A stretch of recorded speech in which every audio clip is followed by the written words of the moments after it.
People think love is loud. They think it looks like flowers and kisses and holding hands in public. But the truest kind of love? It is quiet. It lives in folded laundry, warm dinners, and cups of tea that appear without asking. That was my life. I met your grandfather when I was barely 19. I had soft hands and a shy smile and dreams I thought would last forever. He had a laugh that filled rooms and eyes that made me believe he would always choose me. When he asked me to marry him, I said yes without a second of doubt. I thought love was something that, once given, would never be questioned. For 43 years I lived for him in our home. I learned how he liked his eggs, soft in the middle, never too salty. I memorized the way his shirts needed to be folded so the collars wouldn't wrinkle. I woke up before the sun so the house would feel warm before his feet touched the floor. I never thought of it as sacrifice. That was just love back then. I raised children. I held babies in my tired arms while he slept peacefully beside me. I stayed up during storms because he slept better when I was awake. I patched holes, fixed broken buttons, and made sure no one ever saw how tired I was. And yet, there were small cracks even in the quiet years. He started coming home later, smelling like a world I didn't belong to. When I asked where he'd been, he'd smile and say, "Just work, love." And because I was young and I believed in forever, I never pushed. I never searched. I never doubted out loud. Instead, I cleaned. Cleaning was my therapy. When things felt strange, I wiped floors. When I felt lonely, I polished the kitchen sink. And every Sunday, like a ritual, I cleaned his car. That car was his second home. He treated it better than he treated his own tired heart. I vacuumed the seats. I wiped the windows until they shone. I cleared old receipts, crumbs, and dust from places no one noticed. I did it because I thought love lived in details. I didn't know I was cleaning away pieces of myself. I used to believe that loyalty meant staying quiet, that being a good wife meant never asking questions that might cause discomfort. I wore my silence like a crown.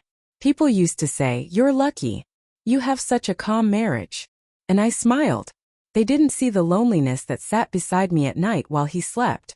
They didn't see the questions I swallowed. They didn't see how I learned to be strong by becoming invisible. But still, for a long time, I was happy in my own quiet way.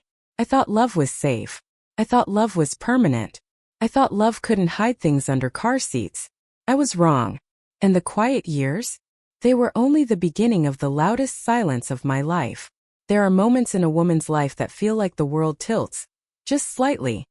Not enough to break everything at once, but enough to make you dizzy. That day began like any other. The sun was gentle. The air smelled like dust and old leaves. I had my apron on and a bucket of soapy water beside the car. I remember humming an old song, one your great-grandfather used to love, because I believed music could keep away sad thoughts. I cleaned slowly. I always did. I lifted the floor mats, wiped the dashboard, polished the windows until the glass caught the sunlight like it was something sacred. That's when I saw it. Something small, tucked under the passenger seat. Shiny. Out of place. First I thought it was trash. Or something innocent. I reached for it without fear. And then I understood what it was. My hands went very still. I didn't drop it. I didn't shout.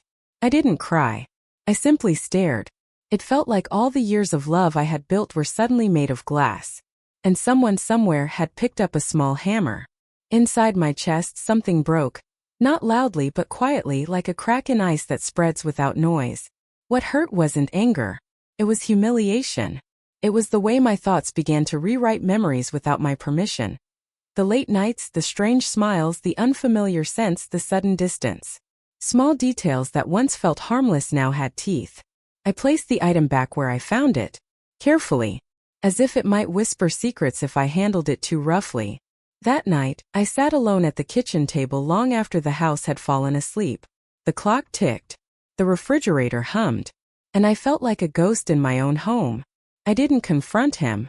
I didn't scream or throw plates or demand explanations. That wasn't the woman I was. I had lived too many years swallowing storms to suddenly become thunder. Instead, I felt something colder grow inside me.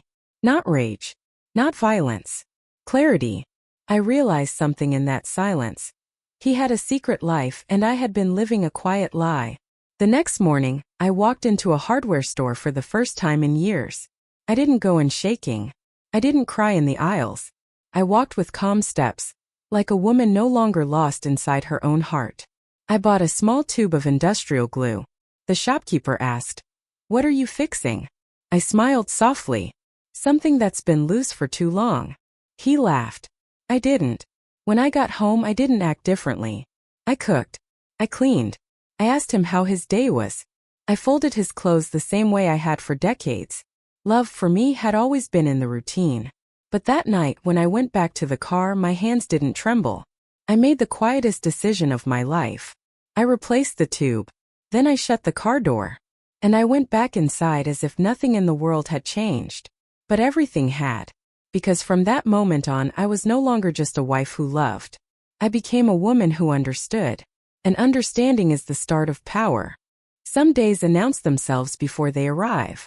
The air felt heavier that morning.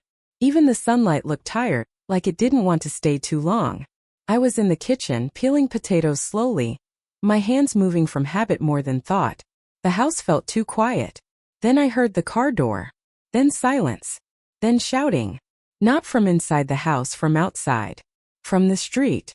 A neighbor's voice. Another one joining in louder. Panic has a sound, you know. It isn't always screaming. Sometimes it's confusion stacked on confusion until it becomes something sharp. I didn't rush to the window. I already knew the quiet storm had finally reached the sky. Footsteps ran across gravel. Someone called his name. Another voice said, "Call for help." And then the sound of sirens, far away at first, then closer, cutting through the air like glass. An ambulance. The sound of it didn't make me shake. It made me feel still. I sat down at the kitchen table and placed my hands flat against the wood. 40 years of love rested in my palms. 40 years of quiet endurance. 40 years of swallowing moments that would have broken louder women. Through the window, I saw people gathering, shadows moving, hands waving, faces full of questions they were too polite to ask aloud. Nobody knocked on my door. Nobody knew what I knew. When they took him away, I finally stood up. Not in panic. Not in fear. I walked slowly to the doorway and watched them close the back doors. His face looked different. Not strong. Not confident. Just small. Smaller than the secrets. Smaller than the silence. He looked at the house as if it belonged to someone else. Maybe in that moment he realized that it did. That night the house felt hollow. When he came back later, quieter than I had ever seen him, he didn't speak right away. He didn't demand answers. He didn't raise his voice. He sat at the edge of the bed like a boy who had broken something precious and didn't know how to fix it. "I was scared," he said finally. I said nothing. That scared him more. He tried to explain, not everything, never everything, but enough to let the truth bleed through the cracks. Enough for me to understand that his mistakes were not accidents. They were choices. And that hurt more than the discovery. More than the silence. More than the ambulance. He waited for anger. He waited for shouting. He waited for me to collapse. Instead, I folded his blanket carefully and placed it beside him. That was the moment it dawned on him. He had not broken a fragile woman. He had awakened a quiet one. That day changed everything in our home. Even though no one spoke about it aloud. The walls felt different. The air felt cleaner somehow, like a storm had passed, leaving behind truth in its wake. I slept that night without tears. Not because I wasn't hurt, but because something inside me had finally stood up straight. And when a woman who has been silent for decades finally stands up, the world around her feels it, even if she never raises her voice. People misunderstand revenge. They think it looks like broken plates, raised voices, and dramatic exits. They think it comes with shouting and tears and slammed doors. But real revenge, the kind that heals rather than poisons, is much quieter. Mine came slowly. After that day, he changed. He walked more carefully around me. He spoke softer. He looked at me as if I were something he might lose simply by breathing too hard.